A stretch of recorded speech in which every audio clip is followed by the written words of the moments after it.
안녕하십니까. 네, 이번 동영상은 근로기준법에 대한 궁금증을 시간 및 장소에 구애받지 않고 누구나 편안하게 시청함으로써 노동인권 실현에 도움이 되고자 전라남도 노사민정 사업의 일환으로 전라남도 비정규직 노동센터에서 제작하였습니다. 오늘 저와 함께 얘기를 나누실 분입니다. 자기소개 부탁드릴게요. 안녕하세요. 전라남도 비정규직 노동센터 공경환 노무사라고 합니다. 반갑습니다. 저는 전라남도 비정규직 노동센터에서 상담사로 근무하고 있는 이구입니다. 지난 여름 휴가는 잘 다녀오셨어요? 휴가를 쓰실 때 연차 휴가를 쓰셨을 텐데요. 이번에는 연차 유급 휴가에 대해서 알아보려고 합니다. 연차 유급 휴가의 발생 요건이 있나요? 근로기준법에 명시가 되어 있고요. 1년에 80% 이상을 출근한 경우에 기본적으로 연차가 15개가 발생을 하게 되어 있습니다. 다만 1년 미만 같은 경우는 1개월을 만근을 했었을 때 하나씩 발생을 하고요. 그 다음에 가산제도라는 게 있어서 3년 이상 근무하는 경우에 최초 1년을 제외하고 매 2년마다 하나씩 플러스가 되는 거죠. 그래서 최대 25개까지 발생을 합니다. 연차 유급 휴가는 근로시간과 관계없이 무관하게 모든 노동자에게 적용이 되나요? 연차 유급 휴가는 아까 상시 근로자 수 말씀드렸을 때 5인 미만 사업장에 근무하신 분들 같은 경우는 적용이 안 됩니다. 그리고 또한 주휴 발생 요건하고 똑같은데요.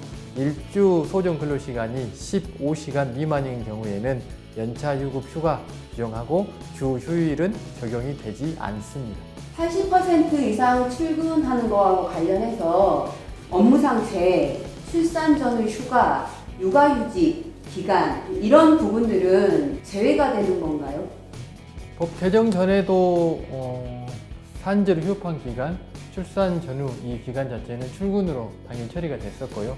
현재는 육아휴직 기간도 출근으로 처리하도록 법이 개정이 되었습니다. 최근 법 개정으로 1년 차 입사자들 같은 경우 연차 유급 휴가가 많이 늘었다라고 들었거든요. 얼마나 늘었습니까? 이제 법이 개정이 돼서 2017년 5월 30일 이후 입사자들 같은 경우는 조금 전에 말씀드렸던 1년이 되는 시점에 15개가 발생하는 것은 당연하고요. 그 다음에 1년 미만 기간 동안에 내가 1개월 만근을 했을 경우에 하루 1개씩 발생을 합니다. 그래서 1년째 되는 분들은 내가 연차를 하나도 쓰지 않았다 라고 했었을 때 만근을 전제로 총 26개 최대 발생하는 1년차들만이 적용되는 법 개정에 약간은 특례를 규정이라고 볼까요?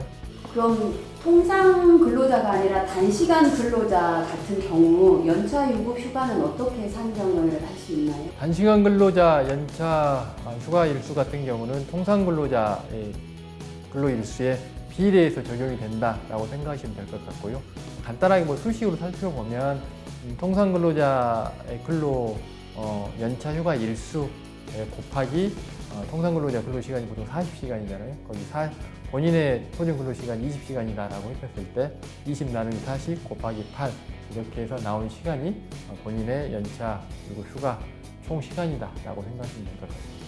내가 사용하지 않은 연차 유급 휴가에 대해서 사용하지 않은 부분은 연차 미사용성을 받을 수 있다라고 들었는데요. 이것에 대해서 설명을 해주세요. 연차 유급 휴가는 3년 주기로 가신다라고 생각하시면 될 것 같습니다. 그래서 올해 제가 이제 입사를 했다라고 하면 1월 1일부터 12월 31일까지 80% 이상을 출근하고 발생한 연차 유급 휴가를 내년 2020년 1월 1일부터 12월 31일 사이에 사용을 하시는 거죠. 그리고 사용하지 못한 것은 연차 미사용 수당으로 전환이 되는데 2021년 1월 1일부터 전환이 되기 때문에 그때부터 3년 이내에 청구를 하는 게 맞는데 일반 기업에서는 미리 입사하자마자 연차 수당 자체가 통상 급여에 보통 포함이 되는 경우도 있기 때문에 그 부분은 살펴보셔야 될 것 같습니다. 연차 유급 휴가를 사용하지 못했을 때 청구할 수 없는 사용 촉진 제도가 있다라고 들었습니다. 이것은 또 무엇인가요? 사용 촉진 제도라고 하면 사용자가 우리 근로자에게 연차 유급 휴가를 사용해라라고 촉진을 했음에도 불구하고 사용하지 않았을 때 아까 방금 말씀드렸던 연차 미사용 수당을 지급할 의무가 없어지는 제도를 사용 촉진 제도라고 생각하시면 좀 쉽게 이해하지 않을까 생각이 듭니다. 이 사용 촉진 제도는 그냥 촉진을 하는 건 아닐 것 같고요. 절차가 있을 것 같은데요. 이 절차에 대해서 설명을 좀 부탁드리겠습니다. 사용 촉진 이 효력이 있으려고 하면 법의 규정대로 하셔야 됩니다.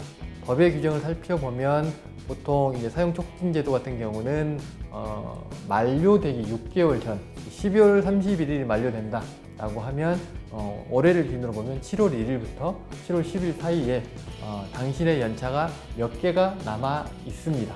그러니까 언제 사용할 건지 우리에게 서면 통지를 해주세요 라고 개별적으로 통지를 해야 됩니다.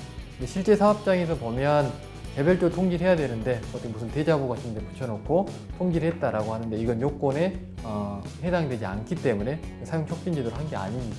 그래서 내가 실제 어떠어떤 날에 사용을 하겠다라고 다 알려주면 그때 맞게 쓰면 되는 건데 통지가 일부만 돼 있거나 하지 않았을 경우에는 또 만료 2개월 전에 그러면 사용자 측이 언제 연차를 사용해라 라고 다시 통지를 해주면 그럼에도 불구하고 사용하지 않았을 때 이제 미사용 수당에 대한 지급 의무가 없어지는 거죠.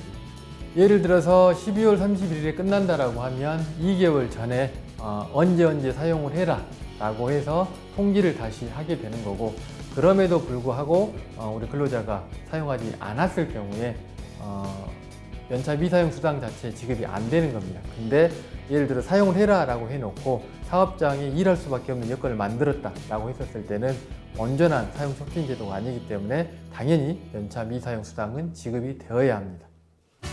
이번 시간은 여기까지입니다. 다음 시간에 또 뵙겠습니다.